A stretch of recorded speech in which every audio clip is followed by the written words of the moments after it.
Somebody got to explain to me why Elon Musk just Nazi saluted on stage. Someone, someone's got to explain to me why that just occurred. Why I just saw that. Why is Jeff Bezos and Mark Zuckerberg and Vivek Ramaswamy and Elon Musk and the CEO of TikTok, um, and probably a few more billionaires there? Why are they all there? Why are they booing like Obama and the Clintons and Mike Pence when they walk in? What? Why are y'all cheering for the world's richest man doing a Nazi salute? Someone will have to explain that to me because it seems like we are so determined. I'm saying we. I'm being kind by saying we. It seems like they are so determined to like drive this country into the past that they want us to go so far back that we go to war again. Um, like let's not become fascist. You know, we're already. I mean, things are already bad enough. We don't have to make them worse, do we? Because things have been bad for a while, for like the last 8 years at least. I mean, they weren't ever really great, but like I thought there was some progress being made, and now it seems like in the last 8 years we can see how far, how fast that progress has been, disregarded, discarded. It's impressive almost, but it's also like, no, I actually have to like live through this now. That's bad. Like these glasses sitting on my face? What?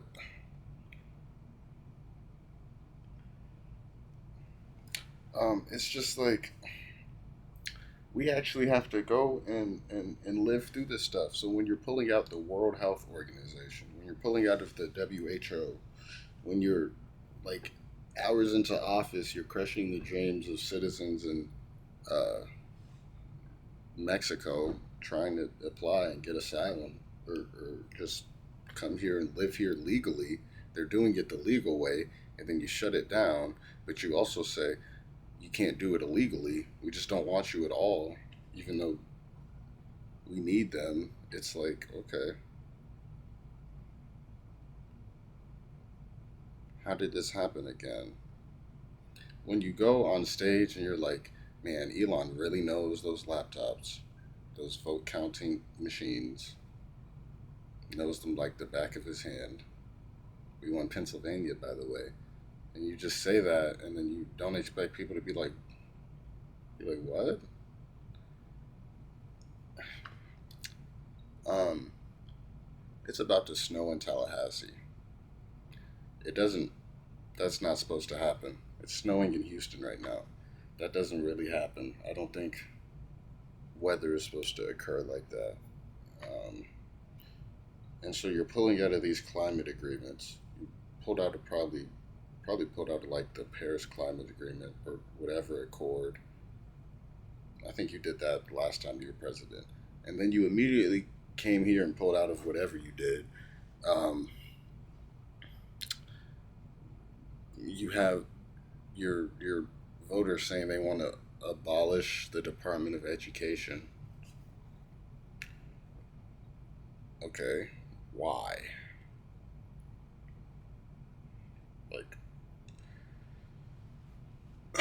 I'm just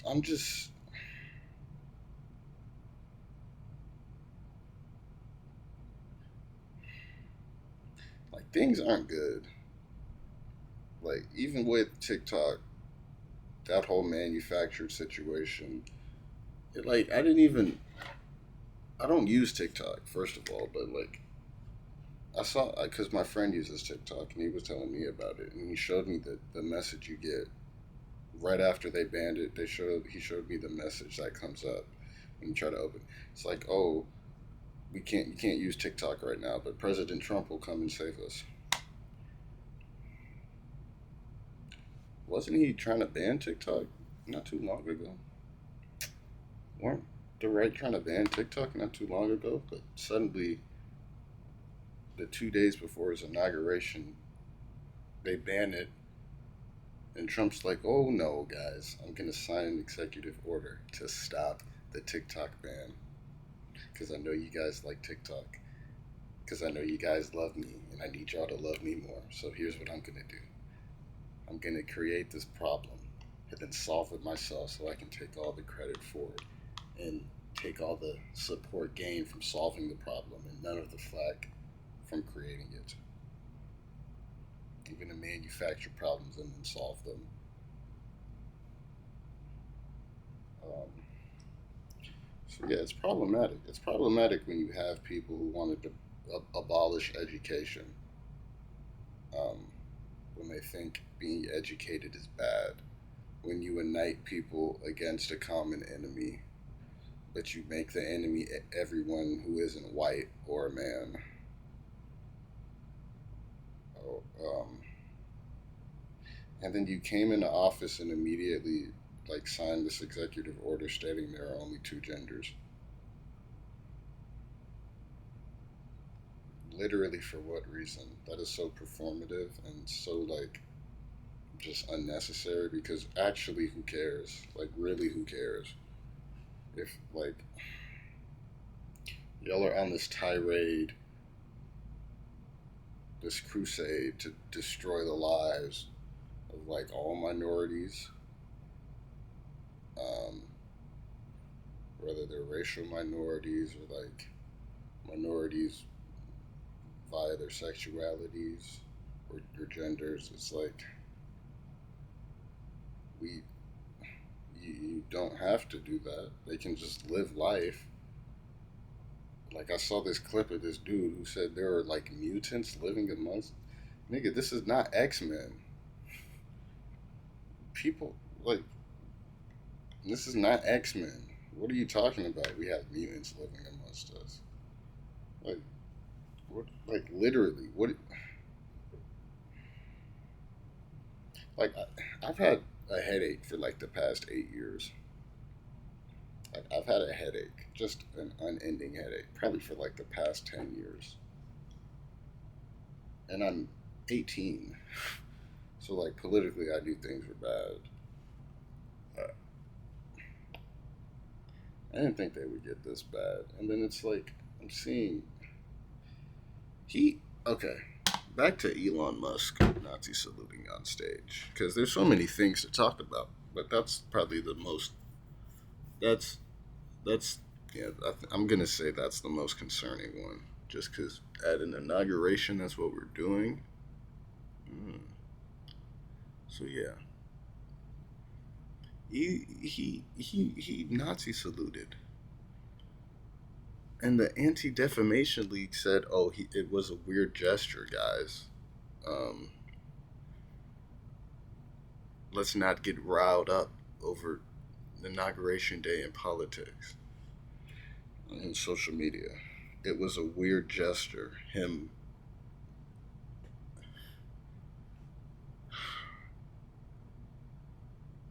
the sea hail was a weird gesture. That's what you called it? The Anti Defamation League?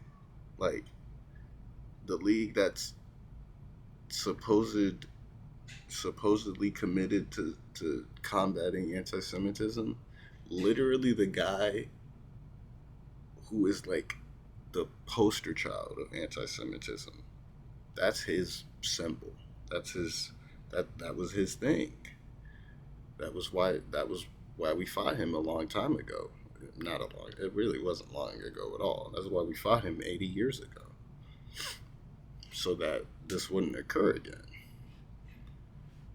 But 80 years later, you have people like Elon Musk doing the same thing, and he's the world's richest man. So now all of these people, these kids, are gonna be like, "Whoa, what's that?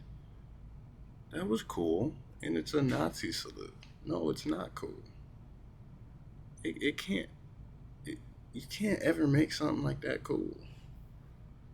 And the fact that he's even done it just goes to show, like, this guy did it at the president's inauguration. The inauguration of a convicted felon who was found liable for sexually assaulting someone. His second inauguration, by the way. How do you explain that? Like, if you take somebody from the 1900s and say that a convicted felon is going to get the office twice. Well, actually, no, because that was probably like any union leader back then.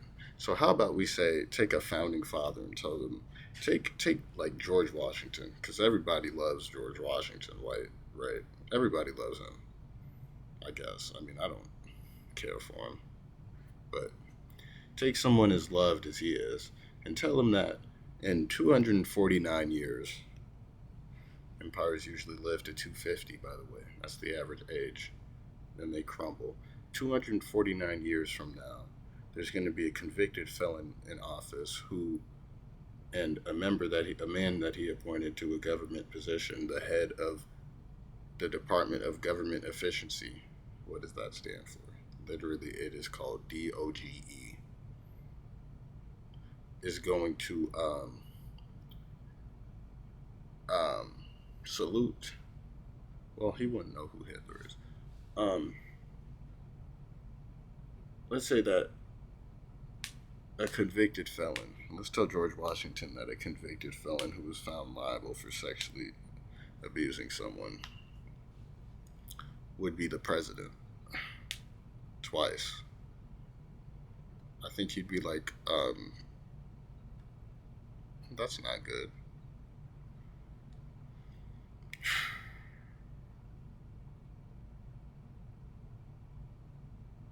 People are dumb.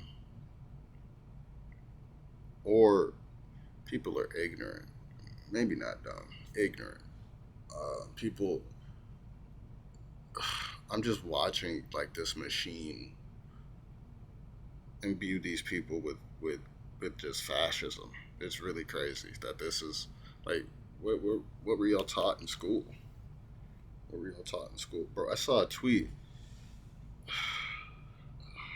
I can't even remember, but it's just like it was just like a gotcha. Like someone was like, "Oh, I voted Trump, but I didn't want him to do this."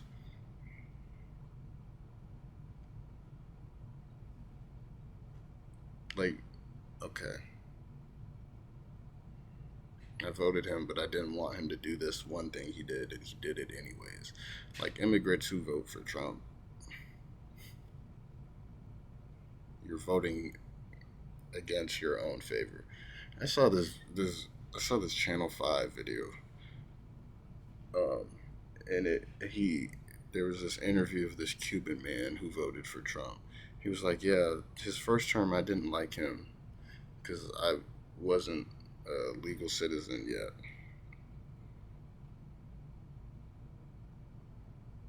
Okay. And then he voted him in because he wanted Trump to do something about the situation that occurred on July 6th in Cuba. I don't know when, a couple years ago, protests and stuff.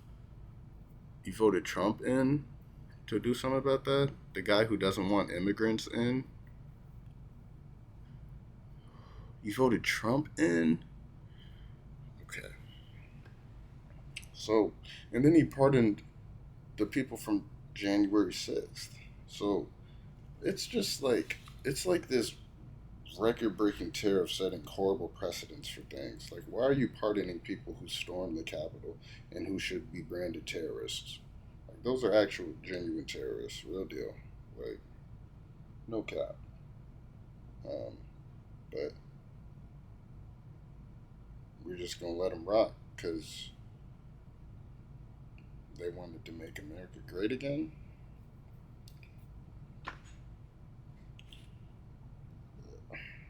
It's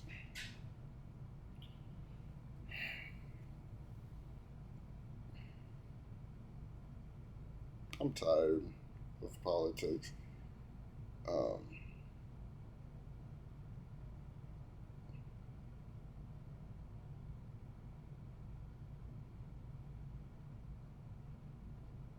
it's just one big headache.